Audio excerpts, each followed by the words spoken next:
করছি। আমি রামকৃষ্ণ মঠ দক্ষিণেশ্বরে এখন আছি। তোমরা যদি দক্ষিণেশ্বরে যাও তাহলে অবশ্যই রামকৃষ্ণ মঠে যাবে, কারণ দক্ষিণেশ্বর অতি পবিত্র আমাদের কাছে।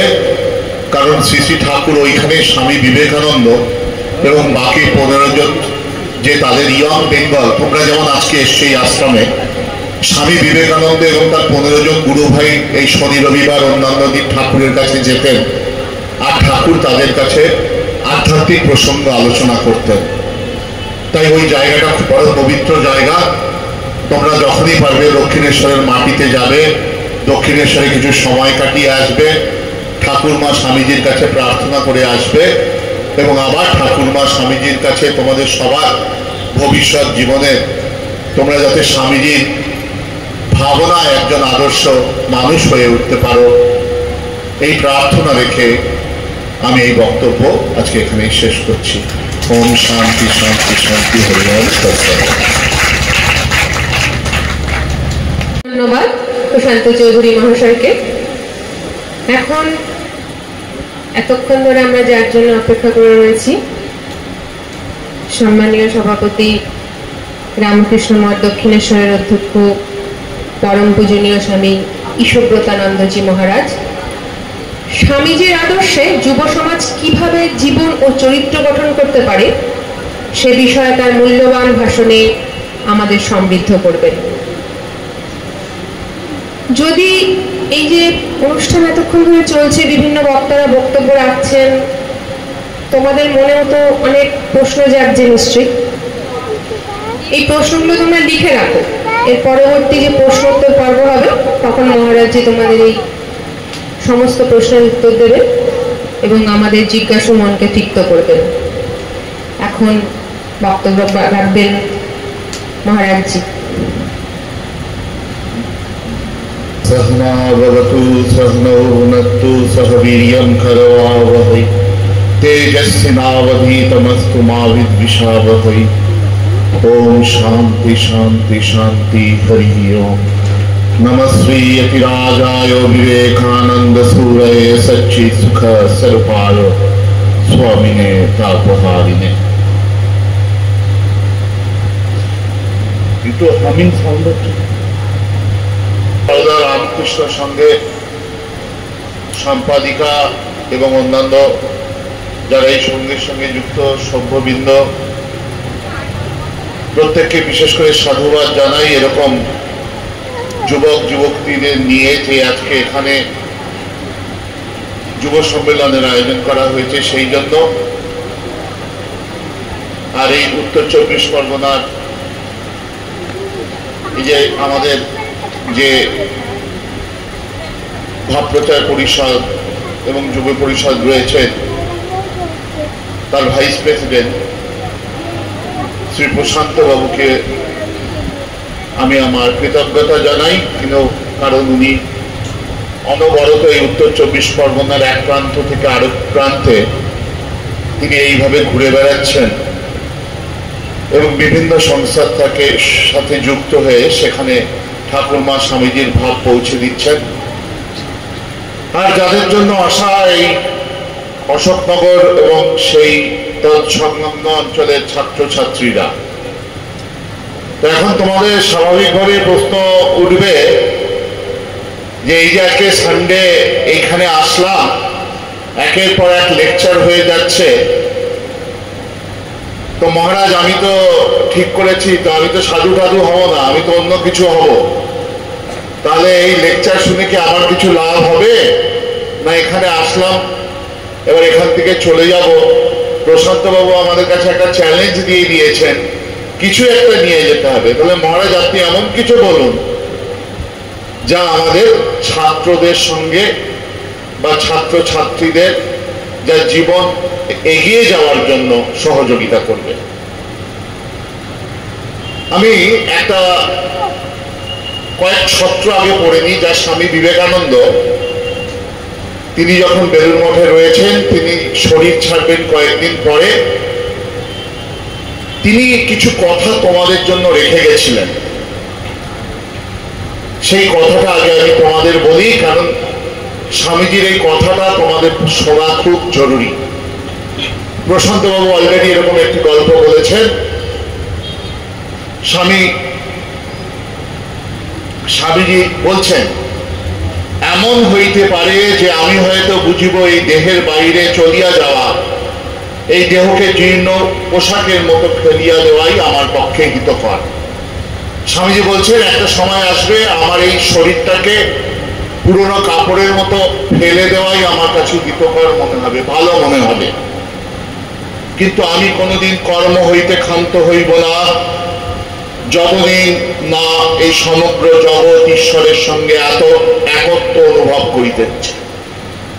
কিন্তু স্বামীজি বলছে, আমি ততদিন কিন্তু আমি কি বলছে, আমি কর্ম হইতে বিরত হব না, ততদিন আমি সর্বত্র মানুষের মধ্যে প্রেরণা যোগাইতে থাকিব। তার মানে স্বামীজি একটা কথা তোমাদের সামনে রাখলেন বা আমাদের মানব সভ্যতার কাছে রাখলেন এবং স্পেসিফিক্যালি এই কথা বললেন, যতদিন না সমগ্র জগৎ ঈশ্বরের সঙ্গে একত্র অনুভব করিতেছে ততদিন আমি সর্বত্র মানুষের মনে প্রেরণা জাগাইতে থাকিব। তাহলে এই যে ঈশ্বরের সঙ্গে একত্র অনুভব করানো, এই ব্যাপারটা কি? এটা কি ফোনের মতো রিচার্জ করে দেওয়া? তাহলে তোমাদের একটা ঘটনা বলি। তো একটি ছেলে মাধ্যমিক পরীক্ষা দেবে, সারা রাত ধরে পড়ছে, কারণ কালকে তার অঙ্ক পরীক্ষা। একটু বুক দূর দূর দূর দূর করছে, কোনটা আসবে কি না আসবে, কি সাজেশন আসবে কি না আসবে, এসব দেখে সে প্রিপারেশন নিচ্ছে। এবার রাত্রি হয়ে গেছে, এবার পরের দিন সকালবেলা সে ঘুম থেকে উঠে যেখানে তার পরীক্ষার সিট পড়েছে সেখানে গেছে। আস্তে আস্তে খাতা দেওয়া হয়েছে, কোশ্চেন পেপার দেওয়া হয়েছে, এবং এই খাতা এবং কোশ্চেন পেপার দেওয়ার পর সে দেখছে মোটামুটি যা কোয়েশ্চেন এসছে সে মোটামুটি প্রায় সবই জানে। কিন্তু হঠাৎ তার মনে হলো সে তো পেন আনেনি, সে তো অন্য কিছু আনেনি, কিন্তু তাকে যেন ভূতে পাওয়ার মতো হয়েছে। দেখছে সবাই লিখছে কিন্তু সে চুপ করে বসে আছে। তার যে অন্য কোনো বন্ধুর থেকে পেনটা চাইবে বা কাউকে বলবে, সে সেটাও করছে না। 1 ঘন্টা কেটে গেল, 2 ঘন্টা কেটে গেল, তার চোখ দিয়ে জল বেরোচ্ছে, তার প্রচন্ড মনোকষ্ট হচ্ছে যে আমি সবই জানতাম কিন্তু আজকে পেনটা আনলাম না, আজকে তো পরীক্ষায় 0 পাবো, পরীক্ষায় 0 পেয়ে তাহলে বাড়িতে কি করে মুখ দেখাবো, তাহলে তো আজকে আমাকে আর এই জীবন রাখার কোনো মানে হয় না, তাহলে তো হয়তো আমাকে জীবনটাকে শেষ করে দিতে হবে। এই করে করে করে করে সে আর কি করবে, দেখছে মাথা নিচু করে সে বেঞ্চে ভর দিয়ে যেন সে আস্তে আস্তে আস্তে আস্তে সেই চরম দুঃখ হতাশায় সে যেন ঘুমিয়ে পড়ল। এর মধ্যে হঠাৎ করে মা বলছে, আর কি আজকে মাধ্যমিকের অঙ্ক পরীক্ষা, তুই উঠবি না, তুই পরীক্ষায় যাবি না? তখন ওই ছেলেটা ভাবছে, আচ্ছা আমি তো স্বপ্ন দেখছিলাম, আমার কাছে তো পেন্সিল বক্সও ছিল, অন্য ছেলেদের পেন ছিল, আমি চাইছিলাম না কেন? আমার পেন্সিল বক্স থেকে খুলে আমি পেনটা কেন বের করছিলাম না? তো স্বামীজি যেটা বলছে যে ভগবান কনসেপ্টটা কি, ভগবান কনসেপ্টটা এরকম নয়, অন্য কোথাও আছে, অন্য কোনো জায়গায় আছে। এই ভগবান রয়েছে আমাদের কোথায়? হ্যাঁ, অন্তরে, অন্তরে। তাহলে এই ভগবান আমাদের কোথায় আছে এটা নিয়ে একটা আমাদের মধ্যে কনফিউশন হয়েছে। নাম্বার 1, আমরা অনেকেই জানি না কোথায় রয়েছে। আর নাম্বার 2, আচ্ছা ভগবান যদি থাকেও তাতে আমার হেল্প কি? তারপর আরেকটা কোশ্চেন, আচ্ছা এই ভগবান যিনি হন তাতে কি আমার চাকরি বাকরি হবে, পরীক্ষায় রেজাল্ট ভালো হবে?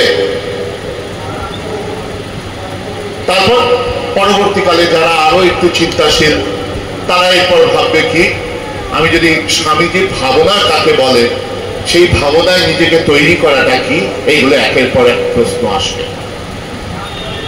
তাহলে আজকের যে হোল প্রোগ্রামটা আমার কাছে 8 ঘন্টা আছে, আমি যদি 1 ঘন্টা আছে, আমি যদি দুভাগ করে নিই, কারণ স্বামী বিবেকানন্দকে নিয়ে ঘন্টার পর ঘন্টা বলে দিতে পারা যেতে পারে, কিন্তু তাতে তোমাদের তো আরো মাথা গুলিয়ে যাবে।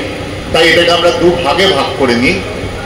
ফার্স্ট পার্ট হচ্ছে ফিউ আইডিয়াস, যেটা তোমরা আজকে পকেটে করে নিয়ে যেতে পারবে, যেটা স্বামীজির ভাব, কিন্তু যেটা তুমি খুব সহজে বাড়িতে তুমি ওটাকে ক্যারি করতে পারবে। আর নাম্বার 2, সেকেন্ড সেশনটা হবে কোশ্চেন আনসার। কি কোশ্চেন আনসার? তোমাদের প্রশ্ন এবং তার উত্তর। তাহলে আমি এই 2 স্লটে ভাগ করলাম। তাই তোমাদের কি একটা পার্টিসিপেট করতে হবে। তোমাদের পার্টিসিপেশনটা এটুকুই লাগবে যে তোমরা তোমাদের ভেতর থেকে প্রশ্ন তৈরি করো এবং সেই প্রশ্নগুলো আমাকে তারপরে সেকেন্ড সেশনে বলবে। সেকেন্ড সেশন মানে যখন আমার বলা শেষ হয়ে যাবে। তারপরে স্বামীজি কিন্তু তার শরীর যাওয়ার কিছুদিন আগে স্বামীজি কিন্তু ক্লিয়ার করে বলে দিলেন যে প্রত্যেক মানুষ যতদিন না ঈশ্বরের সাথে এক অনুভব করছে ততদিন তিনি ইন্সপায়ার করবেন, এবং এই ইন্সপিরেশনের ফল স্বরূপই হচ্ছে এই যুব সম্মেলন। মনে রাখবে, স্বামীজির ভাবনা দ্বারাই এই শুভ সম্মেলন চলছে। কেন? আজকে অশোকনগর থেকে 1,000 স্টুডেন্ট আছে, তার মধ্যে স্বামীজি আজকে তোমাদের 100 জনকে সিলেক্ট করেছে। এই 100 জনকে সিলেক্ট করে স্বামীজি আজকে তোমাদের জন্য কিছু বলবেন। তাই বলার প্রথমে আমরা যদি জানি, তাহলে ফার্স্ট স্বামীজি বলছেন যে ঈশ্বরের সঙ্গে একত্ব। তাহলে ঈশ্বর কোথায় আছেন? এবার তো তারপর তো আমার হবে একত্ব হব কি করে। তাহলে ভগবান কি কোথাও আছে? মন্দিরে আছে, মসজিদে আছে, গির্জায় আছে। কিন্তু আমরা, আমাদের শাস্ত্র বলছে, আমাদের মহাপুরুষরা বলছে ভগবান আমাদের মধ্যেই রয়েছে, ভগবান বাইরে কিছু নেই। কিন্তু এবার ভগবানকে দেখতে হলে কি দিয়ে দেখতে হবে? কে বলতে পারবে? ভগবানকে কি দিয়ে দেখবো? ভালোবাসা দিয়ে ভগবানকে দেখা যায়। আর সেই ভালোবাসার ইনস্ট্রুমেন্ট কি? সেই ভালোবাসার ইনস্ট্রুমেন্ট হচ্ছে মন। আচ্ছা, তোমাদের মধ্যে সবাই এটা তো বুঝো, মন ভালো মন খারাপ। আজকে মনটা খারাপ লাগছে, বোঝা যায় তো মনটা খারাপ। এই বন্ধুটা কি বলে দিল আজকে স্কুলে, মনটা একদম খারাপ করে দিল। অতগুলো স্টুডেন্টের সামনে মাস্টারমশাই আজকে কি যা তা বললো তোর চুলগুলো কিরকম ছোট কাকের মতো হয়েছে, এইভাবে আসছিস, চুলে কি করেছিস, আর কিভাবে আমাকে সবার সাথে অপমান করলো। এরকম হলে মনটা খারাপ হয়ে গেল। তবে এই যে মন জিনিসটা কি? আচ্ছা, এই মন ভালো করার কি কোনো ওষুধ ফষুধ পাওয়া যায় নাকি? আচ্ছা, আমি তো শরীর খারাপ হলে আমি তো গিয়ে জ্বর সারাবার ওষুধ আছে, ব্যথা সারাবার ওষুধ আছে, কাশি সারাবার ওষুধ আছে, সর্দি সারাবার ওষুধ আছে, কিন্তু মন সারাবার ওষুধ পাওয়া যায়নি আজ অব্দি জগতে। কিন্তু তার মানে ভগবানকে দেখতে হলে এই মন নিয়েই দেখতে হবে। এবার ভগবানকে দেখার জন্য কি দরকার? একটি একাগ্র মন। তাহলে যে মন একাগ্র হচ্ছে না, সেই মনকে একাগ্র করতে হবে। 99% ছেলে মেয়েদের প্রবলেম কি? মহারাজ, আমরা কিছুতেই মনটা খুব রেস্টলেস। আজকে তোমরা যারা রেস্টলেস বলছো, আমার কাছে রিটায়ারমেন্টের পর অনেক ভদ্রলোক আসেন, বলেন মহারাজ আমি এতদিন এই সরকারি চাকরি করলাম, এইখানে এই চাকরি করলাম, কিন্তু আমার মনটা খুব রেস্টলেস, আমার ভালো লাগে না। তার মানে তোমরা খুব ফরচুনেট যে তোমরা জীবন শুরু করার আগেই বুঝলে মন রেস্টলেস হওয়া এটা একটা রোগ স্বরূপ।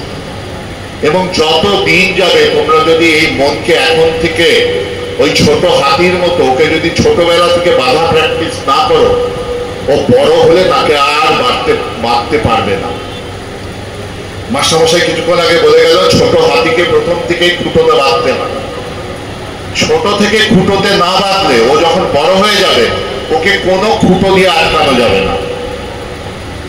তাই যারা বেশি বয়সে ভাবে মনটাকে বেশি বয়সে চাকরি বাকরি হয়ে যান রিটায়ারমেন্টের পর, তখন অঢেল সময়, তখন মনটাকে এমন দড়ি দিয়ে বাঁধবো না, পালাবে কোথা দিয়ে, এ হবে না। এবং আরেকটা জিনিস স্বামী বিবেকানন্দ বলছেন বা আমাদের শাস্ত্র বলছে, দুটো মানুষের মধ্যে পার্থক্য করে দেয় কি একাগ্রতা। ধরো আজকে এত ছেলে মেয়ে বসে আছে, তার মধ্যে কিছু ছেলে 1 মিনিটও বসতে পারছে না। তোমাদের একটা ছোট্ট এক্সপেরিমেন্ট বলি, যেটা আমাদের এটাকে বলে মার্শম্যালো এক্সপেরিমেন্ট। 70-এর দশকে 60-এর দশকে বিদেশে করেছিল। কিছু ছোট বাচ্চাকে নিয়ে বিজ্ঞানীরা এক্সপেরিমেন্ট কি করলো, কিছু বাচ্চাকে চেয়ারের উপর বসিয়ে তাদের সামনে কিছু লজেন্স রেখে দিল, মার্শম্যালো বলা হয়। তারপর সেই মার্শম্যালোটা রেখে দেওয়ার পর বললো, আমি 10 মিনিট পরে আসছি, তুমি এই লজেন্স খাবে না। তারপর দেখা গেল কিছু বাচ্চা ওই 10 মিনিট অপেক্ষা করতে বসেছিল, আর কিছু বাচ্চা ওই 10 মিনিট ওয়েট করতে পারেনি। মানে কিরকম, আমাদের পরিবেশে ছেলে মেয়েদের সামনে এই ফুচকা পাপড়ি চাট এই সব রেখে দেওয়া হয়েছে, আর গরম গরম ধোয়া বেরোচ্ছে, গন্ধ আসছে, ঘরে কেউ নেই, বলে দিল তুমি কিন্তু খাবে না। তো আমাদের কিছু বাচ্চা খেয়ে দিয়ে মুখ কেরকম করে মুছে বলতো খেয়েছে, না না কিচ্ছু খাইনি, কিন্তু জানে না সিসিটিভি লাগানো আছে। বিজ্ঞানীরা আর কিছু বললো না।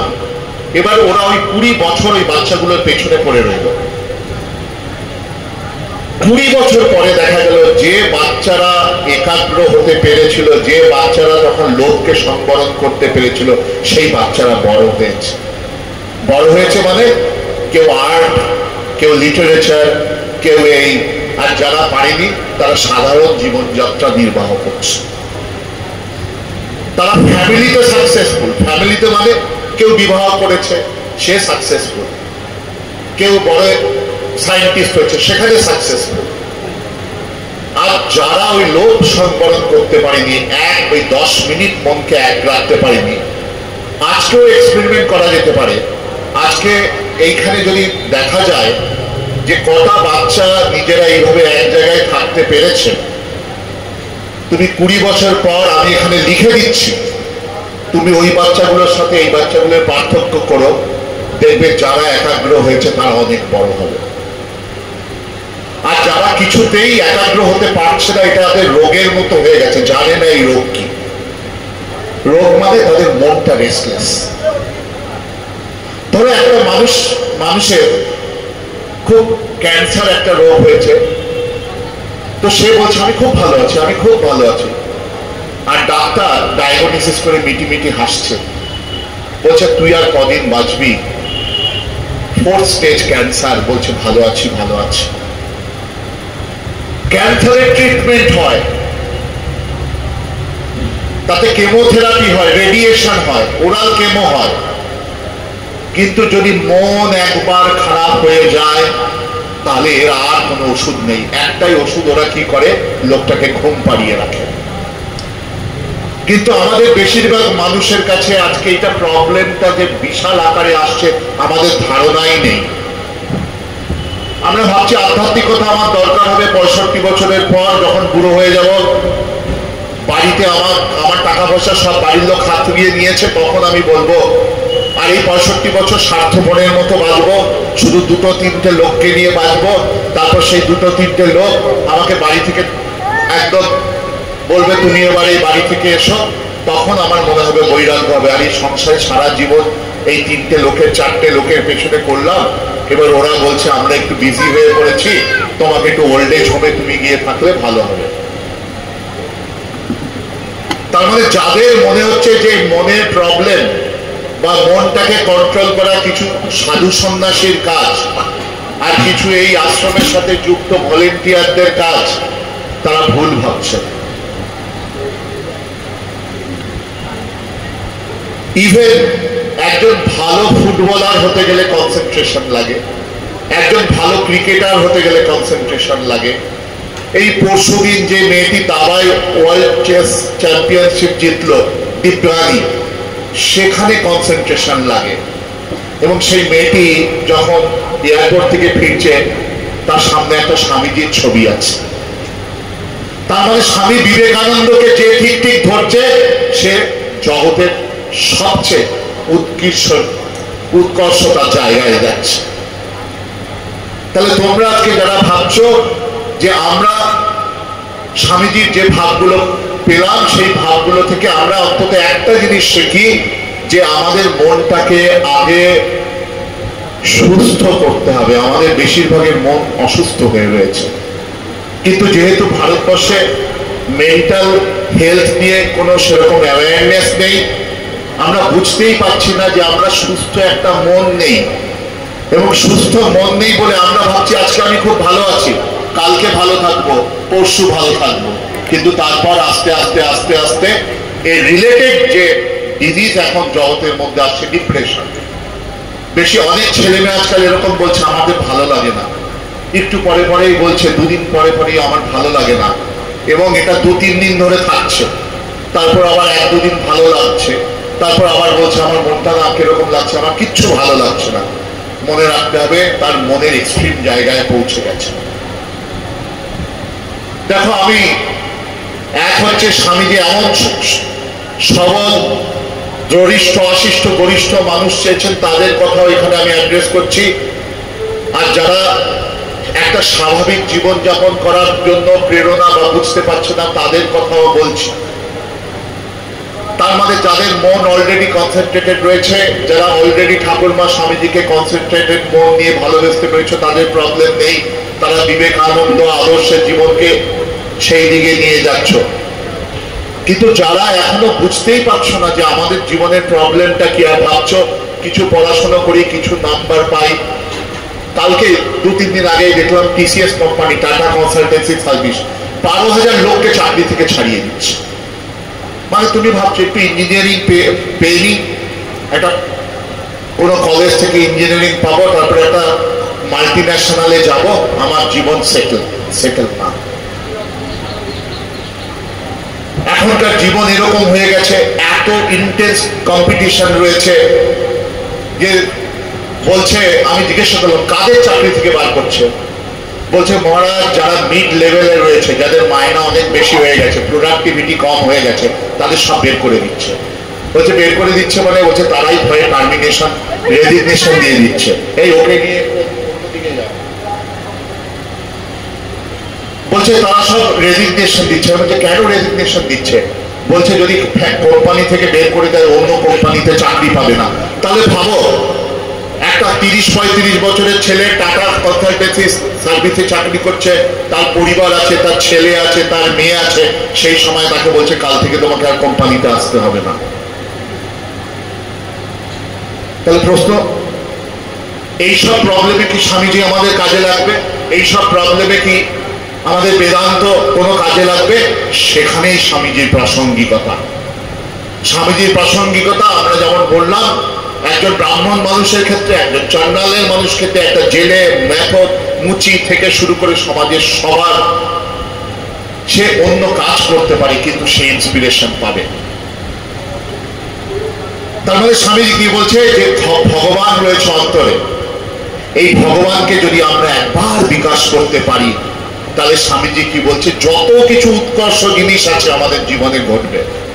কি উৎকর্ষতা থাকবে? নাম্বার 1 হচ্ছে আত্মবিশ্বাস আসবে। আত্মবিশ্বাস মানে কি? শরীরটার প্রতি আত্মবিশ্বাস। তার মানে কারো যদি থাকে হাত নেই, পা নেই, চোখ নেই, কান নেই, শুনতে পায় না, তাহলে কি তার আত্মবিশ্বাস থাকবে না? না। আত্মবিশ্বাস মানে আমাদের অন্তরে যে ভগবান আছে তার প্রতি বিশ্বাস। আত্মবিশ্বাস মানে এই নয় আমি কটা ভালো জামা প্যান্ট কিনলাম, আমি কোথায় গেলাম, কোন কলেজে পড়লাম, কোন বন্ধুদের সাথে মিশছি, আমার বাবা বড়লোক কিনা, আমাদের বাড়িতে গাড়ি আছে কিনা, এইগুলো আত্মবিশ্বাস ঠিক করে না। আত্মবিশ্বাস ঠিক করে আমার নিজের উপর বিশ্বাস। তার মানে নিজের উপর বিশ্বাস মানে এই রক্ত মাংসের শরীর না, এই রক্ত মাংসের শরীর না, এই যে আমাদের অন্তরে যে দেবত্ব চাপা রয়েছে, যে ঈশ্বরত্ব চাপা রয়েছে সেই দেবত্বকে জাগানো। জাগানো মানে আমরা ভুলে গেছি কিরকম সেই পরীক্ষার হলে পেন্সিল বক্সে পেন রয়েছে, আমরা ভুলে গেছি পেন্সিল বক্সটা খুলে পেন বার করলেই আমাদের সেই অঙ্ক পরীক্ষায় যেমন আমাদের ভালো হতো, আমরা এই জীবন পরীক্ষায় সেই বাক্সটা বন্ধ করে আমরা ভাবছি আমরা এই জীবন যুদ্ধে জিতবো। যারা এই বোকার মতো ভাবছে যে এই অন্তরের দেবতাকে বদ্ধ করে রেখে আমরা জীবন যুদ্ধে জিতবো, তারা কিছুতেই সেই দিকে এগোতে পারবে না। তাই স্বামী বিবেকানন্দ বলছেন যে আমি ঘরে ঘরে দৌড়ে দৌড়ে গিয়ে মানুষের কাছে প্রকাশ করব যে দেখো তোমাদের অন্তরে ভগবান রয়েছে, সেই ভগবানকে জাগাতে হবে। এবার প্রশ্ন হলো এই ভগবানকে জাগানোর পদ্ধতিটা কি? মহারাজ খুব কঠিন পদ্ধতি। কাল থেকে নাক কান বন্ধ করে দিতে হবে, কাল থেকে আপনাদের মতো জামা কাপড় পরতে হবে, বন্ধুদের সাথে আড্ডা মারতে পারবো না, বন্ধুদের সাথে খেলাধুলা করতে পারবো না, সিনেমা হলে যেতে পারবো না, তাহলে কি এরকম ব্যাপার হবে? না। স্বামী বিবেকানন্দের একটা কথা, এই কথাটা যদি তোমরা নিয়ে যাও, বলেছিলাম পকেটের মধ্যে নিয়ে গেলে আর সব ভুলে যাও, যদি এই কথাটা মনে রাখতে পারো তোমরা জীবনে কোনোদিন হেরে যাবে না। সেটা হচ্ছে স্বামীজির যদি বলা হয় এটা হচ্ছে প্ল্যাটফর্ম অফ তার স্পিরিচুয়াল যে অ্যাডভাইস, সেটা হচ্ছে নিঃস্বার্থপরতা। নিঃস্বার্থপরতা এই শব্দটা যদি তোমরা জীবনে ধ্রুব তারার মতো এটাকে রাখতে পারো যে আমি সব কাজের মধ্যে নিঃস্বার্থপর হতে থাকবো, তাহলে তোমার মন কনসেন্ট্রেশন হবে, তুমি ভালো মানুষ হবে, তুমি কোনোদিন হেরে যাবে না, তোমার জগতের মধ্যে তুমি সবার কাছে কি হবে? গ্রহণযোগ্য হবে। এবং যখন তুমি জগতের শেষ বেলায় যাবে, কবির সাহেবের মতো বলবে জন্মে তু জব আয়া সব হাসা তু রোয়া, ऐसा करनी कर चलो সব রোয়ে তু হাসে।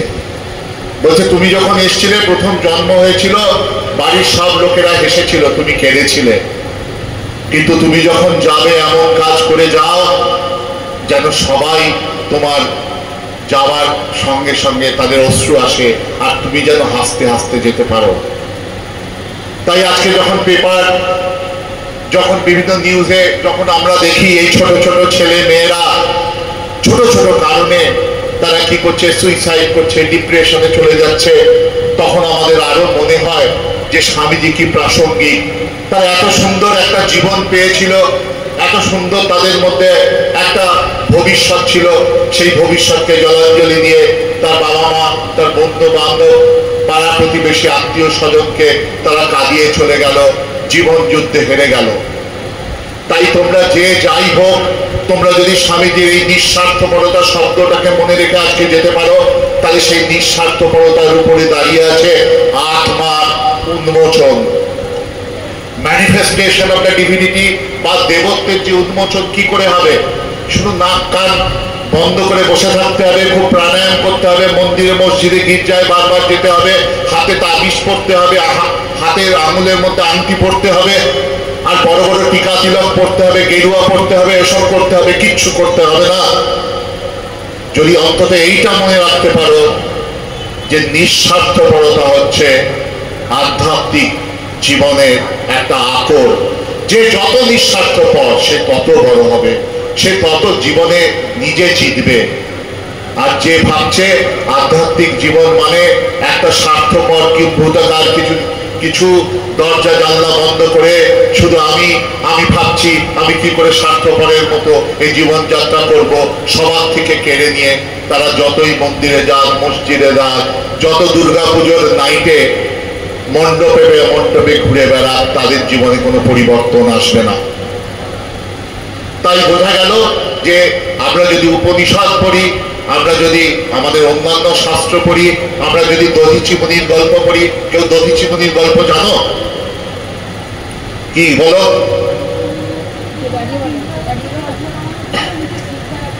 তাহলে দধিচি মুনির গল্প এই আমার বোনটি খুব সুন্দর বললেন। যখন বৃত্তাসুর যখন স্বর্গ আক্রমণ করে, তখন বৃত্তাসুরকে কেউ হারাতে পারছে না, তখন দেবরাজ ইন্দ্র গিয়ে দধিচি মুনিকে বলল তুমি যদি তোমার শরীরটা দান করতে পারো, তাহলে সেই শরীরের হাড়গুলো দিয়ে আমরা যে বজ্র তৈরি করব, অস্ত্র তৈরি করব, সেই অস্ত্র দিয়ে আমরা এই বৃত্তাসুরকে মারতে পারবো। দধিচি মণি বললেন, এর চেয়ে ভালো আর কি হতে পারে? এই নাও আমার শরীর। তুমি শরীর ত্যাগ করলেন এবং সেই দিয়ে আমরা বজ্র তৈরি করে বৃত্তাসুর বধ হলো। তাহলে এই যে ছোট ছোট গল্পের মধ্যে দিয়ে আমাদের পুরাণ বারবার বলছে যে তুমি কি করো, তুমি এই নিঃস্বার্থপরতা প্র্যাকটিস করো। নিঃস্বার্থপরতা মানে বন্ধুর সাথে সারাদিন বসে বসে গল্প করছি সেটা নয়। বন্ধুর যেদিন সবচেয়ে প্রয়োজন সেদিন বন্ধুর পাশে দাঁড়াচ্ছি। আজকে বন্ধুর সাথে স্কুল কলেজে খুব বন্ধুত্ব, এরপর 10 বছর পরে আমি কি সেই বন্ধুকে মনে রেখেছি? আজকে আমি একটি গল্প বলছিলাম একটি ছেলেকে, যে দেখো মেসির কথা আমরা জানি, এই মেসির মধ্যে দেখো কি সুন্দর একটি মানুষ লুকিয়ে আছে। সেই মেসির সাথে একজন ফুটবলার ছিলেন, তাকে কি করেছে, পুলিশ কোনো কারণে অ্যারেস্ট করেছে। এবারে অ্যারেস্ট করার পর তার জেল হয়েছে, জরিমানা হয়েছে।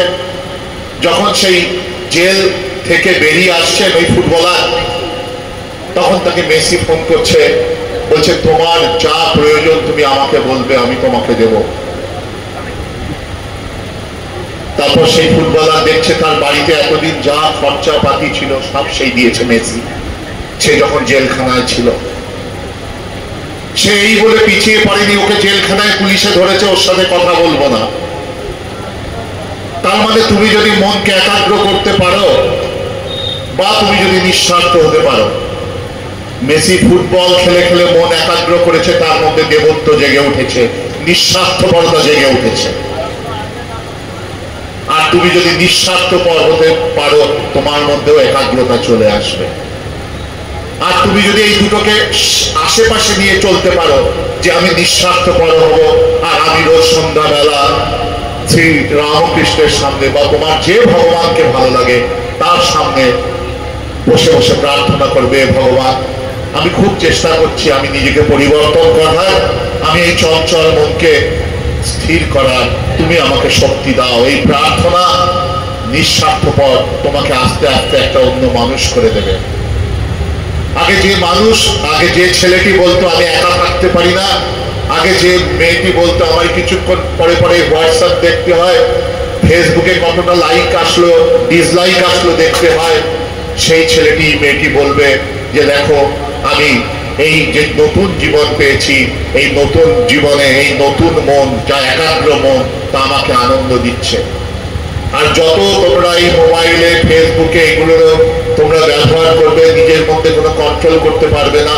আস্তে আস্তে আস্তে আস্তে তোমাদের মনগুলো কি হয়ে যাবে, স্ক্যাটার্ড হয়ে যাবে। তখন কি হবে, তোমরা ভাবছো অফিসে গিয়ে ঠিক ম্যানেজ করে দেবো, হবে না। পাশের যে ছেলেটি কনসেন্ট্রেটেড, সে তার কোম্পানিকে দেখাবে, কি দেখাবে, আমি 8 ঘন্টায় এত কাজ করেছি। আর তুমি যে সারাদিন প্র্যাকটিস করছো, মিনিটে মিনিটে মোবাইল দেখছো, অফিসে গিয়েও সেই হ্যাবিট থাকবে।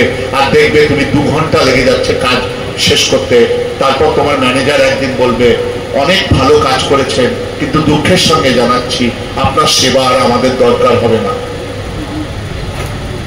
তো যাদের মনে হচ্ছে এগুলো গল্প কথা, যাদের মনে হচ্ছে এটা প্র্যাকটিক্যাল বাস্তবতা নয়, তারা কিন্তু ভুল করছো। এটাই হচ্ছে বাস্তবতা। তুমি যদি ভাবো যে এই দিকগুলোকে না দেখে তুমি তোমার স্বার্থপরের মতো জীবন নিয়ে আগামী প্রজন্মে বাঁচতে পারবে, বাঁচতে পারা অসম্ভব। কারণ যে মন কনসেন্ট্রেটেড হয়নি, যে মন নিঃস্বার্থপর হয়নি, সেই মন আস্তে আস্তে আস্তে আস্তে নিজের মৃত প্রায় হয়ে যায়। আর যারা অন্যকে বেঁচেছে, যারা অন্যের জন্য বেঁচেছে, অন্যকে বাঁচার সহায়তা করেছে, তারাই প্রকৃত বাঁচতে পারে। তাই স্বামীজি বলছে 90% মানুষ মৃত প্রায়। কেন মৃত প্রায়? আজকে যদি এই অশোকনগরে আমরা যদি 10,000 লোক দেখি, হাতে গুনে এখানে 100 জন লেগেছে, তাহলে বোঝা যাচ্ছে কেন স্বামীজি বলেছে 90 জন মানুষ মৃত প্রায়। আরেকটি জিনিস মনে রাখতে হবে, তাহলে নিঃস্বার্থপর যে আমরা বললাম, এই নিঃস্বার্থপর কিভাবে প্র্যাকটিস করবো মহারাজ? এই নিঃস্বার্থপর প্র্যাকটিস করতে গেলে কি বড় কিছু করতে হবে? না, দিনের প্রত্যেক দিন দরকার হলে ডায়েরিতে লেখা শুরু করো আমি কটা নিঃস্বার্থপর কাজ করেছি। নিঃস্বার্থপর কাজ মানে এই নয় যে যবে আমাদের সেন্টারে রিলিফ হবে, যবে কিছু কম্বল দেব, যবে কিছু লোককে খাওয়াবো তবে আমি প্রত্যেক দিন নিঃস্বার্থপর কিছু কাজ করব। আমি কোনো বন্ধুকে কোনো সাহায্য করলাম, কোনো কিছু ভালো টিফিন আসলো সবার সাথে শেয়ার করলাম, আমার ছোট বোনটার জন্য আমার যে পকেট মানি সেখান থেকে নিয়ে গেলাম, পাড়ায় যে গরিব ছেলেটি মেয়েটি আছে যাকে একটা পেন খাতা কিনে দিলাম, এই স্টেশনে অনেক ভিখারি থাকে তাকে কোনোদিন গিয়ে কিছু খাবার খাইয়ে আসলাম। ঘরের মধ্যে যে প্রত্যেক দিন যে আমাদের ডেলিভারি বয়গুলো আসে, পোস্টম্যান আসে, ফ্লিপকার্ট, অ্যামাজন, তাদের বসে একটু বাতাসা একটু জল খাওয়ানো, এইভাবে প্রত্যেক দিন নিঃস্বার্থপর। নিঃস্বার্থপর মানে যাদের সাথে আমার স্বার্থের সম্বন্ধ নেই। আমার সাথে বাবার মায়ের আমরা তো সেবা করবই, কিন্তু মানুষ এখন বাবা মায়ের সেবা করতে ভুলে যাচ্ছে।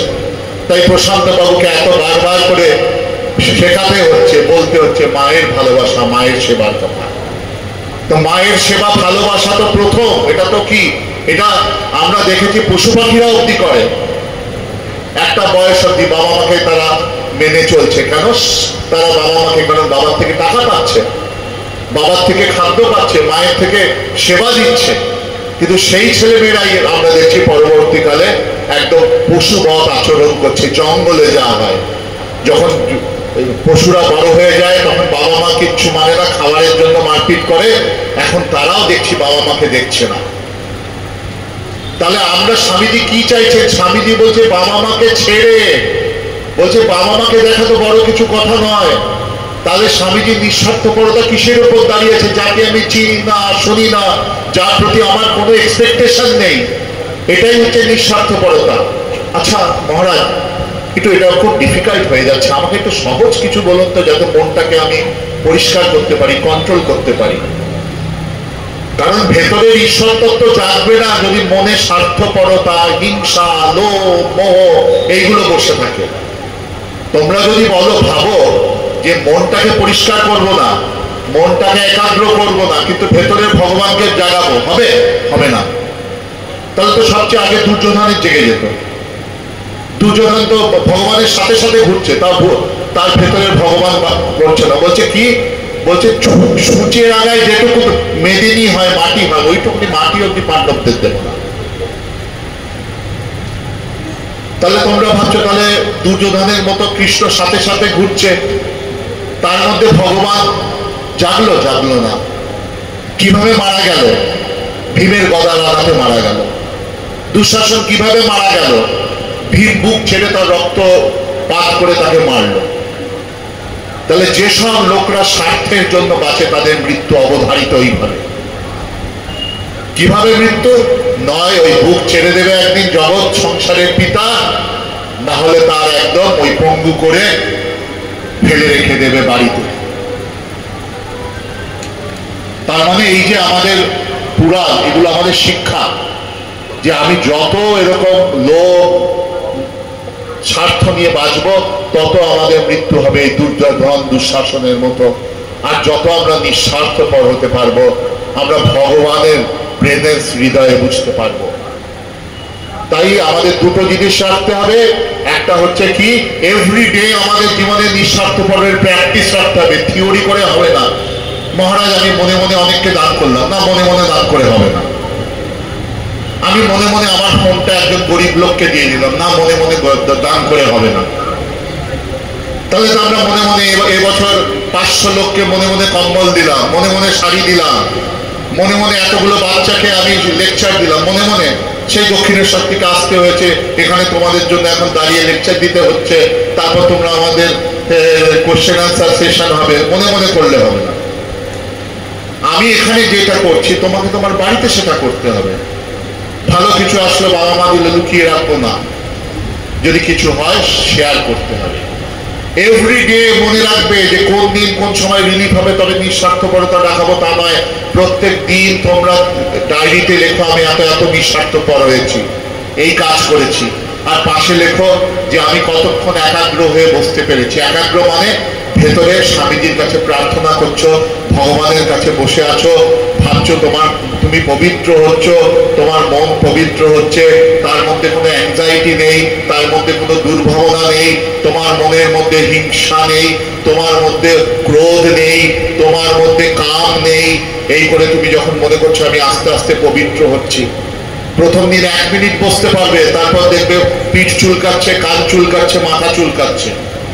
তারপর দিন হয়তো 1.5 মিনিট বসলে, 6 মাস প্র্যাকটিস করার পর হয়তো 10 মিনিট বসতে পারবে, কিন্তু জানবে আস্তে আস্তে বাড়বে।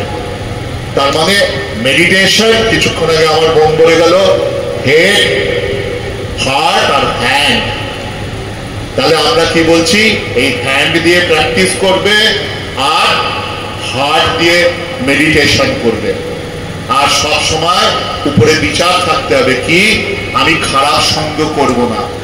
আমি মাস্টারমশাই বললো অন্যের খারাপ দেখা খুব সহজ, আমি সারাক্ষণ ভগবানের কাছে বলবো প্রভু আমাকে পবিত্র করো, কে খারাপ হলো আমার দেখার দরকার নেই, আমার দরকার প্রভু আমি যেন ভালো হতে পারি।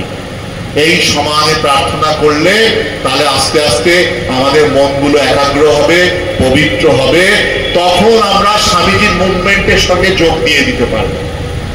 তখন স্বামীজি বলছে যে ভারতবর্ষকে ভালোবাসা, যে ভারতবর্ষের জন্য জীবনপাত করা, কিন্তু তার শুরু হবে তোমার বাড়ির ওই ছোট্ট ছোট্ট কাজগুলো দিয়ে। তখন তোমার আত্মবিশ্বাস আসবে, তখন তোমার মন দিয়ে মুখ দিয়ে এই কথা বেরোবে না আমি পারবো না।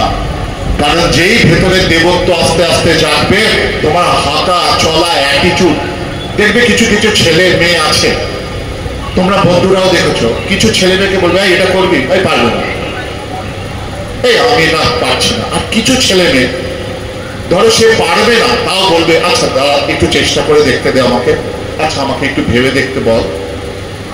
আর যে ছেলে মেয়েগুলো প্রথমেই বলে, সেই ছেলে মেয়েগুলোই দেখবে আস্তে আস্তে আস্তে আস্তে নিজের কাছেই হারিয়ে যাচ্ছে।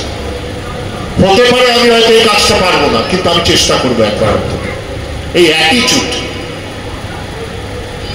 আমি কালকে একজন ভদ্রলোক এসেছিলেন, আমাদের রামকৃষ্ণ মিশন মালদার একজন ভলেন্টিয়ার। তো তিনি ডিএম অফিসে কাজ করতেন। তো তার রিটায়ারমেন্টের পর তাকে 5 বছর এক্সটেনশন দিয়েছে, এবং বাড়িতে এসে এডিএম বলছে আপনি আর এক্সটেনশন নেই। এবার ডিএম কে যখন ইন্ট্রোডিউস করায় তখন অন্যান্য অফিসাররা বলে স্যার এই মানুষটিকে রাত 1টা 2টো 3টে যখন আপনি ফোন করুন একে আপনি পাবেন। তার কাছে সরকারি চাকরিটা, রামকৃষ্ণ মঠ মিশন করি বলে সরকারি চাকরিটা আমি 80 যাই মাইনা পাই না, সেইখানেও তার সিনসিয়ারিটি। আমি কি করে মানুষের ভালো করতে পারবো। তার মানে আজকে এই যে আমাদের এই সংঘের মায়েরা, এই ভলেন্টিয়াররা আজকে কাজ করেছে, তারা তো আজকে রোববার নিজেদের পরিবার নিয়ে আনন্দে থাকতে পারতো। তারা কি করলো, তারা এই অশোকনগরের 100টি 125টি ছেলে মেয়েকে জড়ো করেছে, জড়ো করে তাদের স্বামীজির কথা শোনাচ্ছে। তারা কি প্র্যাকটিস করছে, নিঃস্বার্থপরতা। তোমাদের সাথে কোনো যোগ আছে, কোনো যোগাযোগ নেই, পিসি মাসি এই জন্য তোমাদের ডেকেছে না, তারা ঠাকুর মা স্বামীজিকে ভালোবাসে, তাদের আদর্শে নিঃস্বার্থপর কাজ করছে। তাই আবার তোমাদের বলি, যদি মনের কনসেন্ট্রেশন না করো, অন্য কিছু না হলেও যদি তোমরা একজন নর্মাল মানুষ থাকতে চাও, তাহলে আনসেলফিশনেস এবং মেডিটেশন যদি প্র্যাকটিস না করো, তাহলে বেঁচে থাকাই ইম্পসিবল। বেঁচে থাকা 35 বছর বয়সে যদি তোমরা চিঠি খেতে না চাও, আপনার কাল থেকে দরকার নেই। আপনি আমাদের সিসি ক্যামেরায় দেখা গেছে আপনি অফিসে বসে একটু পরে পরে মোবাইল ঘাটেন। সরকারি চাকরি তো নেই, আর প্রাইভেট চাকরিতে তোমাকে সব সময় অবজার্ভ করবে। আমাকে একজন আমার ভলেন্টিয়ার বললো মহারাজ কিছুক্ষণ পর পর আমি যদি মাউস না নড়াই আমাকে ওরা নোটিফিকেশন দিচ্ছে তোমার মাউস নড়ছে না কেন। আর তুমি ভাবছো যে দূর পরে সব ম্যানেজ করে নেব। যে স্বেচ্ছায় যে ভাবছে আমি আলু বিক্রি করবো তাকে আমার কিছু বলা নেই, সেটা দিয়েও ভগবান লাভ হয়। কিন্তু যে সবেতে হেরে গেল, হেরে গিয়ে বলছে আমার এখন আর আলু বেচা শাক বেচা ছাড়া ইচ্ছা নেই, আমি বলছি সেটা হয়েও না। একজন আমি আমি পটেটো বিজনেস করব, আমি বড় ফার্ম ওনার হব, আমি সেই জন্য বিজনেস করব, সেটা আলাদা না। এই সরকারি চাকরির চেষ্টা করলাম, ওই বেসরকারি, কিচ্ছু হলো না, চল গিয়ে একটু বসি, আর কি করব, কিছু হলো না। তোমাদের মুখ থেকে যেন এই কথা না বেরোয়। স্বেচ্ছায় তোমরা বড় বিজনেসম্যান হলো, এক্সপোর্ট করছে পটেটো, এখানে বাংলাদেশে পাঠিয়ে দিলে, চাল পাঠিয়ে দিলে, ইজ ভেরি গুড। কিন্তু কোনো কিছু হলো না, তারপর বললেন আর কি হবে ভাই, এই কথা তোমাদের বলতে হবে না তখন। তাহলে এই ভাবনা তোমাদের সামনে রাখলাম, এবং এর সাথে স্বামীজির যে ভারত গড়ার কথা বলেছেন, যে আমরা কিছুক্ষণ আগেই আমরা পড়লাম, সেইটা যদি তোমরা বি অ্যান্ড মেক, তুমি আগেই বলবে চল গিয়ে ভারত তৈরি করি, তাহলে পলিটিক্যাল পার্টির মতো হয়ে যাবে। কি হয়ে যাবে, না নিজেরা হয়েছি না অন্য কাউকে মোটিভেট করতে পারছি। আগে নিজেদের তৈরি হতে হবে, তবে স্বামীজির এই ভারত গড়ার ডাকে তোমরা জয়েন করতে পারবে। এবং এইটা শুরু হবে তোমার বাড়ি থেকে, তোমার পাড়া থেকে, তোমার এরিয়া থেকে। কবে কোন দিন গিয়ে ইনস্টিটিউট অফ কালচারে বেলুড় মঠে গিয়ে বড় লেকচার দিয়ে আসলাম, সেটা বড় না। তুমি পার ডে, তুমি রোজ তোমার জীবনে কতটা নিঃস্বার্থপর প্র্যাকটিস করছো, তার উপর নির্ধারণ করবে তুমি স্বামী বিবেকানন্দর একনিষ্ঠ সন্ন্যাসী হলে কিনা। তাহলে আবার তোমাদের কাছে এই ভাবনাগুলো রাখলাম। আমি বেশি ভাবনা রাখিনি, দুটো ভাবনা রেখেছি।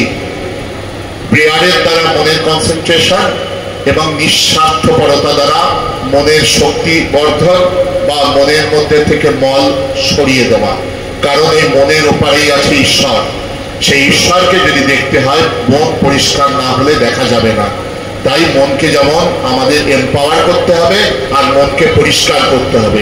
এই জন্য দুটো কথা বললাম, সেই দুটো কথা হচ্ছে কি, মেডিটেশন অ্যান্ড নিঃস্বার্থপর। এই তোমাদের বেশি ভারাক্রান্ত করিনি, বেশি ভারাক্রান্ত করেছি কি অনেক কিছু বলে। এবার তোমাদের কোনো কোশ্চেন থাকলে আমাকে করতে পারো। দেবের চরণে কোটি কোটি প্রণাম। মহারাজ, আমাদের জীবনে ধ্যানের ভূমিকা, এর ফলে আমাদের জীবনে কি কি পরিবর্তন ঘটবে এবং আমরা কিভাবে জীবনকে ধ্যানমুখী করতে পারব? দেখো, আমাদের জীবনের উদ্দেশ্য ধ্যানমুখী করা নয়, আমাদের জীবনের উদ্দেশ্য ঈশ্বরমুখী করা। সে ধ্যানের মাধ্যমে হতে পারে, প্রার্থনার মাধ্যমে হতে পারে, নিঃস্বার্থপরতার মাধ্যমে হতে পারে। তার মানে বসো, তার মানে আমাদের জীবনের উদ্দেশ্য ঈশ্বরের সান্নিধ্য বোধ করা। প্রথমে গোলটাকে ঠিক ঠিক রাখতে হবে। গোল, আমি লক্ষ্য যদি, আমি কি বললাম, আমার ফুটবল খেলছে, আমি বললাম আমার লক্ষ্য আমি গিয়ে অপোনেন্টের ওখানে বল মারবো। আরে বল যেখানে মারলে কর্নার হয়ে যাবে বা গোল কিক হয়ে যাবে, আমাকে কোথায় বলটা মারতে হবে? গোল পোস্টের মধ্যে।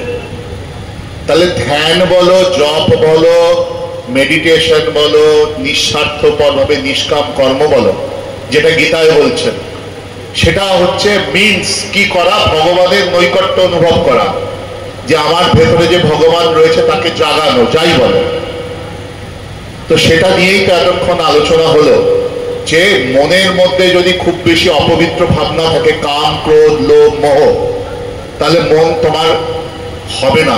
কি হবে না? ধ্যান প্রবণ হবে না। যারা খুব স্বার্থপর লোক, একটু পরে পরে ভাববে এই সময় চলে গেল, এই চলে গেল, কত ক্ষতি হয়ে গেল, এই কি অন্ধকার ঘরের মধ্যে চোখ বুজে বসে আছি, এই সময় দোকান খুলে একটু আলু বিক্রি করলে, পটল বিক্রি করলে লাভ হতো।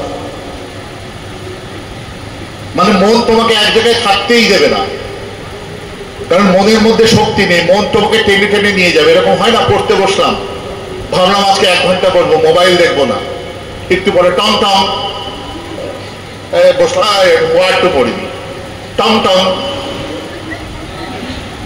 আবার যে টম টম, এবার 1 ঘন্টা 1 ঘন্টা। তাহলে প্রবলেমটা কি হচ্ছে? মনে শক্তি নেই। কেন শক্তি নেই? মনের মধ্যে অপবিত্র জিনিস ভরে রয়েছে। তার মানে তুমি বললে একটা বড় ব্রিজ করবে, এই দেখছো না কদিন ব্রিজগুলো ভেঙে ভেঙে পড়ে যাচ্ছে, সিমেন্টের মধ্যে মাটি মিশিয়ে দিয়েছে। তাহলে সেই ব্রিজ ভেঙে পড়ছে। আর আমাদের এই ধৈর্যের ব্রিজগুলো কি দিয়ে? কাম, ক্রোধ, লোভ, মোহ। এবার যেই একটু জগৎ থেকে একটু অ্যাট্রাকশন আসছে, আমাদের কি ধৈর্যের বাঁধ ভেঙে যাচ্ছে। তাহলে আগে মনকে যদি আমরা পবিত্র না করি, তাহলে মনকে পবিত্র করতে হলে প্রার্থনা আর কি বললাম, নিঃস্বার্থপর হতে হবে। স্বার্থপর ব্যক্তি কিছুতেই ধ্যান করতে পারবে না। যে খুব বেশি স্বার্থপর আর যার মনে অনেক ময়লা জমে আছে, সে ধ্যান করতে গেলে মাথা গরম হয়ে যাবে। এটা একটা বিজ্ঞান, এটা একটা সায়েন্স। যেমন হ্রদের তলায় অনেক কিছু রয়েছে, আর হ্রদের জলে যদি খুব ময়লা থাকে আর হ্রদের জল যদি এরকম নড়াচড়া করে দেখতে পাবে। তাহলে দুটো জিনিস লাগবে, যে হাওয়া যখন কমে যাবে আর হ্রদের জল যখন পরিষ্কার হবে, হ্রদের তলা। আমাদের মনটা হচ্ছে সেরকম, এর মধ্যে ময়লা রয়েছে, কাম, ক্রোধ, লোভ, মোহ, এই সব ঘুরে বেড়াচ্ছে, তাই পেছনের ঈশ্বর দেখতে পাচ্ছি না। আর মনটা চঞ্চল। কেন চঞ্চল? খালি রিপ্লেস হচ্ছে কিসের? বায়ু, ওই জগৎ সংসার থেকে। একবার বন্ধু ডাকছে, একবার এই ডাকছে, একবার ও ডাকছে, একবার এই ভাবছি, এই করে মনটা সব সময় চঞ্চল। তার ফলে কি হচ্ছে? তখন আমাদের মধ্যে কনফিডেন্স আসছে না, বলছে আমি হেরে গেলাম, আমার সব গেল, আমার দ্বারা কিচ্ছু হবে না। আর যেই মন আস্তে আস্তে পরিষ্কার হয়ে যাচ্ছে, তখন হনুমানের মতো দেখতে পাচ্ছি। হনুমান যেমন বুক চিরে দেখাচ্ছে, মানে কি? বুক ছেঁড়া মানে কি? মনকে চিরে দেখছে, ভেতরে ভগবান রয়েছে। আর আমরা মন চিরে দেখলে ভেতরে কি দেখবো? কাম, ক্রোধ, লোভ, মোহ, এই সারাক্ষণ এই আমাদের আলোচনা। বন্ধুদের মধ্যে টপিক কি আলোচনা? এই আলোচনা। কারণ এই মনের মধ্যে ওইগুলো বলে রয়েছে। এই যে ডাস্টবিনে কুকুরগুলো মারপিট করে না, ওদের সারাক্ষণ ওই ডাস্টবিনে কি আছে, ওই ডাস্টবিনে কি আছে। আচ্ছা, ওই পাড়ার ডাস্টবিনটা সেদিনকে ভালো ভালো জিনিস পেয়েছিলাম, ওই আরে ওই ডাস্টবিন ভালো জিনিস পেয়েছিলাম, ওরা ওই। আর মৌমাছিরা এক হলে গল্প করে কি জানিস? ওই বাড়িটায় বাগানে ভালো ভালো মধু পেয়েছিলাম, ওই বাগানের মধুতে। তার মানে যাদের মন ওরকম ডাস্টবিনে ঘুরে বেড়াচ্ছে, তারা ওই আলোচনা করবে। আর যাদের মন পবিত্র হয়েছে, তারা মৌমাছির মতো ভালো আলোচনা করবে। তোমরা মৌমাছি, তোমাদের মধ্যে কিছুটা কোয়ালিটি এসছে, তাই এই আলোচনায় এসছো। নাহলে বেশিরভাগ লোক আজকে ওইসব আলোচনা নিয়ে মেতে আছে। Thank you.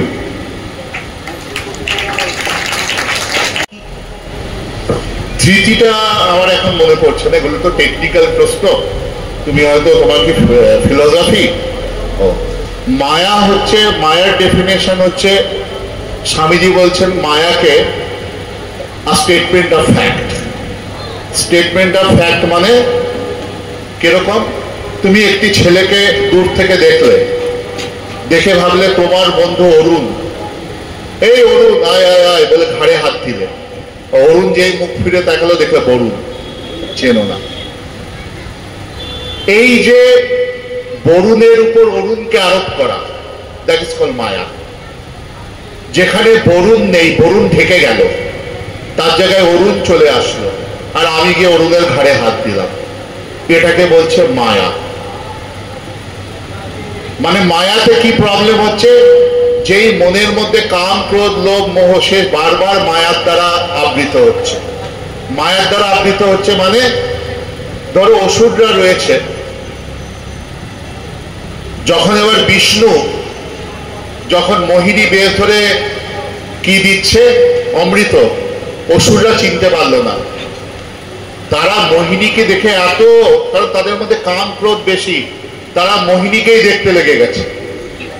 আর এদিকে দেবতারা বুঝে গেছে তার ভগবান রয়েছে ওইখানে, তারা আস্তে আস্তে কি খাচ্ছে? অমৃত খাচ্ছে। আর অসুরগুলো সন্ধ্যা মন্ডা আমাদের সেই ওরকম সারাক্ষণ ওই নিয়েই আছে। তারা বলছে আরে অমৃতকে, এই মোহিনীকে দেখতে এত সুন্দর। আর রাহু আর কেতুটা একটু দুষ্টু ছিল। ওরা বললো দেখ সবকটা অসুর বোকা মনে গেছে, ওটা ভগবান নারায়ণ আছে, চ গিয়ে ওই লাইনে দাঁড়িয়ে পড়ি। ওরাও দেবতার সেজে লাইনে দাঁড়িয়ে গেছে, কিন্তু সূর্য আর চন্দ্র ওদের চিনে গেছে। তার মানে মায়াতে আমি তখনই ধোকা খাবো যখন আমার মন কনসেন্ট্রেটেড নয়। আমার মন যদি কনসেন্ট্রেটেড হয়, আমি মায়ায় ধোকা খাবো না। আর তুমি যেটা বললো ধৃতি, ধ্যান, ধারণা, ধ্যেয়, ধ্যাতা, আমার এখন অত অ্যাসপেক্টগুলো এখন মনে নেই, ওগুলো তো তুমি বইতেই দেখে নিতে পারো। আমি দেখো, এখানে তোমরা আমার নলেজ টেস্ট করতে আসো না, তোমাদের এখানে দেখতে হবে তোমার লাইফে কোনটা তোমাকে হেল্পফুল করে। সেই অ্যাসপেক্টে কোশ্চেন করলে আমার মনে হয় সেটা ভালো হবে। কারণ আমি এখানে ইজ এ নট এ গ্রামারিয়ান, আমি এখানে গ্রামারিয়ান না, আমি ফিলোসফির টিচারও না। তারা আমার থেকে অনেক। তো আমি এক কোয়েশ্চেন এক্সপেক্ট করবো which is relevant to your life.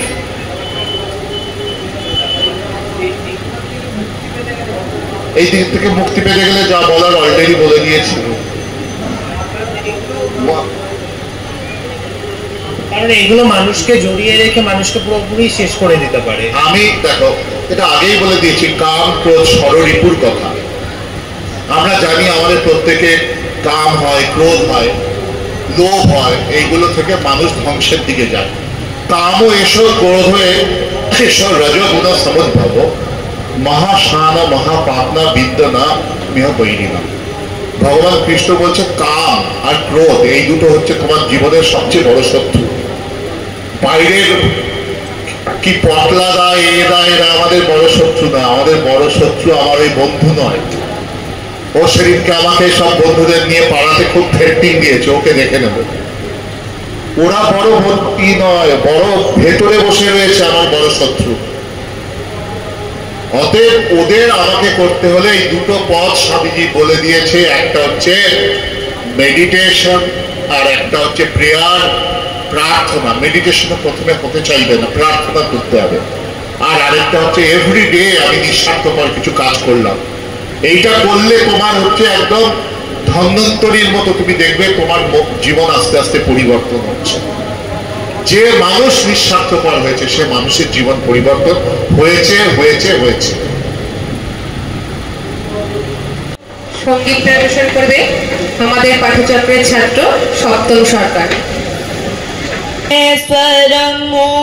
জল ভাস্কর মিষ্টমামর বন্দ্যম বন্দে বেদতনো জিতগরিত কাঞ্চন কামিনী বন্দনা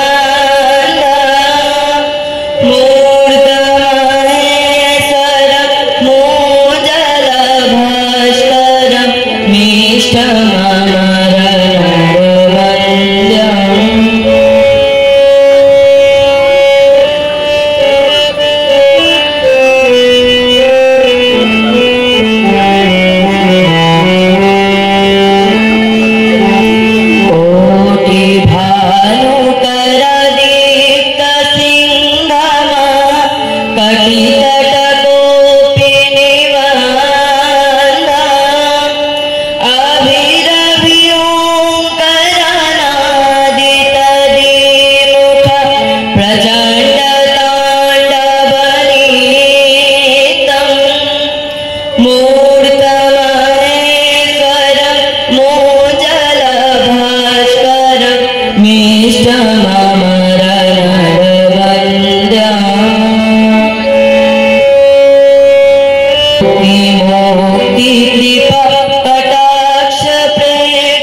অসংখ্য ধন্যবাদ সপ্তম সরকারকে।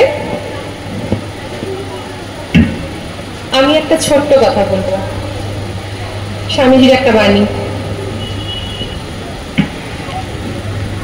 দেওঘর রামকৃষ্ণ মিশন বিদ্যাপীঠ হয়তো অনেকে নাম শুনে থাকবে। ওনাদের 100 বছর পূর্তি হয়েছে। 1922 খ্রিস্টাব্দে প্রতিষ্ঠা হয়েছিল। 2022 1 বছর পূর্তি উপলক্ষে ওনারা একটা ক্যালেন্ডার বের করেছেন, টেবিল ক্যালেন্ডার। তার 31টা পৃষ্ঠা আছে এবং 31টা পেজে স্বামীজির 31টা বাণী লেখা আছে। এবং এই ক্যালেন্ডারটা মানে শেষ হয়ে যাবে না, ফেলে দিতে হবে না, কোনো সাল উল্লেখ নেই, শুধু প্রত্যেকটা ডেট এবং তার পাশে একটা করে বাণী লেখা আছে। প্রতিদিন সকালবেলা যখন ক্যালেন্ডারটা উল্টাই, মাসের একবার করে হলেও সেই বাণী ঘুরে ফিরে আসে। আজকের ডেটে যে বাণীটা ছিল সেটাই আমি তোমাদের সাথে শেয়ার করব। Whatever you think, that you will be. If you think yourselves weak, weak you will be. If you think yourself strong, strong you will be. This is the great fact. Strength is life, weakness is death. Strength is felicity, life eternal, immortal. Weakness is constant strain and misery. Weakness is death. এবার আমাদের পুরস্কার বিতরণের পালা। মাস দুয়েক আগে সবার স্বামীজি পুস্তক কেন্দ্রিক যে মেধা অন্বেষণ পরীক্ষাটি Ramakrishna mission institute of culture গোলপার্কের নির্দেশনায় সংগঠিত হয়েছিল, সেই পরীক্ষায় 51 জন ছাত্রছাত্রী অংশগ্রহণ করেছিল। সেখানে আমাদের সংঘের ছাত্রী শিউলি বৈরাগী তৃতীয় স্থান অধিকার করেছিল এবং সান্ত্বনা পুরস্কার পুরস্কৃত হয়েছে সৌমিলি দাস। মহারাজের কাছে অনুরোধ, উনি নিজ হাতে এই পুরস্কার বিতরণ করবেন। অনুগ্রহ করে শিউলি মঞ্চে এসো।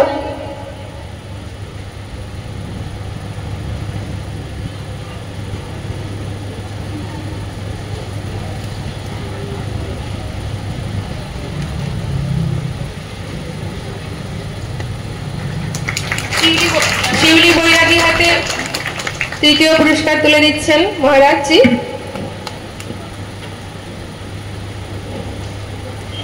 এছাড়াও আজ সকালে আমাদের মন্দিরে স্বামীজি এবং রামকৃষ্ণ বিষয়ক যে পরীক্ষাটি হয়েছে তার ফলাফল আমি ঘোষণা করছি। প্রথম স্থান অধিকার করেছে রূপসা সাহা, দ্বিতীয় সজল বড়াল এবং তৃতীয় যুগ্মভাবে হয়েছে রাহুল দাস এবং দিয়া কবিরাজ। অনুগ্রহ করে তোমরা মঞ্চে আসবে, মহারাজজি তোমাদের পুরস্কার প্রদান করবেন।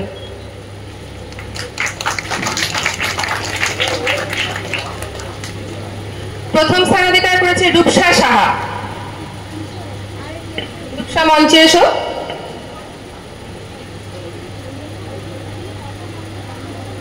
দ্বিতীয় সজল বড়াল, তৃতীয় রাহুল দাস ও দিয়া কবিরাজ। তোমরা সবাই মঞ্চের পাশে এসে উপস্থিত হও, একে একে উঠবে।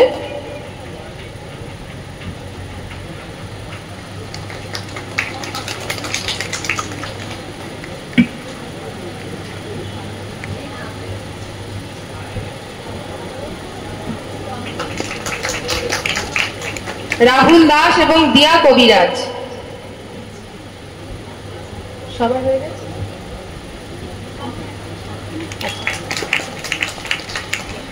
আচ্ছা, এছাড়াও সান্ত্বনা পুরস্কার পুরস্কৃত করতে চলেছি আমরা নয়ন হালদার, সাথী দাস এবং দীপ অর্ঘ্য মিত্র, সুমিত পালকে।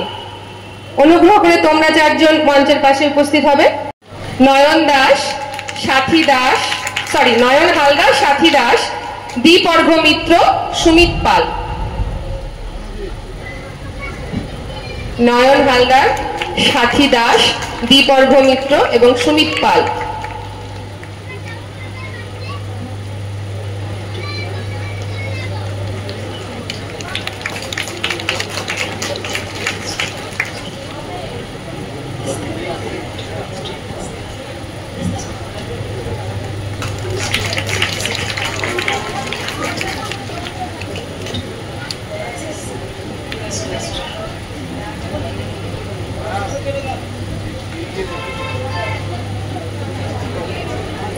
এখন ধন্যবাদ জ্ঞাপক বক্তব্য রাখবে সংঘের সদস্যা অর্পিতা ধর মহাশয়া। ভক্তিপূর্ণ প্রণাম নিবেদন করি। আমরা আজ সকলে একত্রিত হয়েছি Ramakrishna mission institute of culture গোলপার্কের সহযোগিতায় স্বামী বিবেকানন্দ ভাবানুরাগী যুব সম্মেলন অনুষ্ঠানে। প্রথমেই আজকের সম্মেলনে যে সকল ছাত্রছাত্রী উপস্থিত হয়েছ এবং তোমরা যে এত সুশৃঙ্খলভাবে অনুষ্ঠানে থেকেছ, উপভোগ করেছ, তোমাদেরকে শুভেচ্ছা জানাই। উপস্থিত অভিভাবক বৃন্দ সকলকে যথাযোগ্য স্থানে সশ্রদ্ধ নমস্কার ও ধন্যবাদ জানাই। আজকের প্রধান অতিথি শ্রী প্রশান্ত চৌধুরী মহাশয়কে সশ্রদ্ধ নমস্কার ও কৃতজ্ঞতা জানাচ্ছি এবং আজকের সম্মেলনের বিশেষ অতিথি ডক্টর মনোজ ঘোষ মহাশয়, তাকেও সশ্রদ্ধ নমস্কার ও কৃতজ্ঞতা জানাই। ধন্যবাদ জানাতে হয় বরুণ দেবতাকেও। আমরা গত কয়েকদিন ধরেই তার যে ভ্রুকুটিতে শঙ্কিত হয়েছিলাম, আজকে যে অনুষ্ঠান আমরা সুষ্ঠুভাবে করতে পারবো এটা নিয়ে সত্যিই যথেষ্ট শঙ্কায় ছিলাম, কিন্তু তিনি কৃপা করেছেন, তাকেও নমস্কার, কৃতজ্ঞতা। প্রায় 1 মাস ধরে এই সম্মেলনের যে আয়োজন করে থাকেন আশ্রমের সদস্যরা, সঙ্গে থাকে আশ্রম পাঠচক্রের ছাত্রছাত্রীবৃন্দ এবং এই সম্মেলনে যারা আরো বিভিন্ন কাজে সহযোগিতার হাত বাড়িয়ে দিয়েছেন, তাদের সকলকে আমাদের আশ্রমের তরফে, ব্যক্তির তরফে নমস্কার ও ধন্যবাদ জানাচ্ছি। আমাদের উত্তর 24 পরগনা 1 রামকৃষ্ণ বিবেকানন্দ ভাব প্রচার পরিষদের যে সকল আশ্রমগুলো, যে সকল গৃহ শিক্ষক শিক্ষিকারা তাদের ছাত্রছাত্রী সদল বলে আমাদের এই সম্মেলনে উপস্থিত থেকে সহযোগিতা করেছে এবং আমাদের অশোকনগর অঞ্চলের যে সকল শিক্ষা প্রতিষ্ঠানগুলো থেকে আমরা সহযোগিতা পেয়েছি বছরের বিভিন্ন সময়ে বিভিন্নভাবে, সকলকে, প্রধান শিক্ষক শিক্ষিকা, তাদের যারা সহযোগী আছে তাদের নমস্কার, ধন্যবাদ ও কৃতজ্ঞতা জানাচ্ছি। আমাদের যারা সাহায্য করেছে সাউন্ড, ফ্যান, লাইট দিয়ে এবং ভলেন্টিয়ার যারা, সকলকে ধন্যবাদ জানাই। আজকের সম্মেলনে সভাপতির পদ যিনি অলঙ্কৃত করেছেন পূজনীয় স্বামী ঈশ্বরদানন্দজি মহারাজ, পূজনীয় মহারাজকে ভক্তিপূর্ণ প্রণাম নিবেদন করি। পূজনীয় মহারাজ দক্ষিণেশ্বর রামকৃষ্ণ মঠের অধ্যক্ষ মহারাজ, তিনি তার অত্যন্ত প্রেরণাপ্রদ উপস্থিতি, প্রাণস্পর্শী বক্তৃতায় আমাদের উদ্বুদ্ধ করেছেন।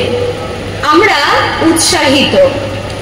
তার উপস্থিতিতে আমরা অশোকনগর শ্রী সারদা রামকৃষ্ণের সংঘের থেকে সশ্রদ্ধ প্রণাম ও কৃতজ্ঞতা জানাচ্ছি। নিশ্চয়ই আমরা আগামী দিনেও আমরা পূজনীয় মহারাজকে আমাদের মধ্যে ফিরে পাব, এই প্রত্যাশা রাখছি। ধন্যবাদ, নমস্কার। সবাই উঠে দাঁড়াবে, জাতীয় সঙ্গীত।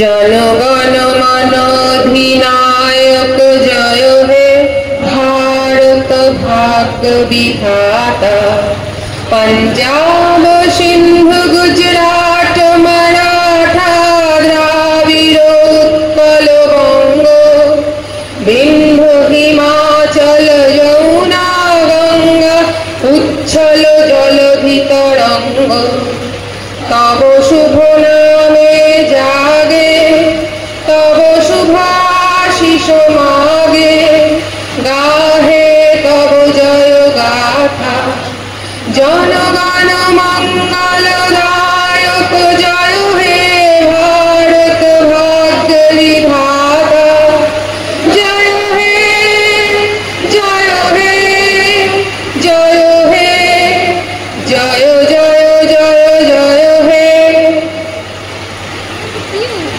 মহারাজজি জয় দেবেন ঠাকুরমা স্বামীজি, তার সঙ্গে অনুষ্ঠান আজকের মতো সমাপ্ত।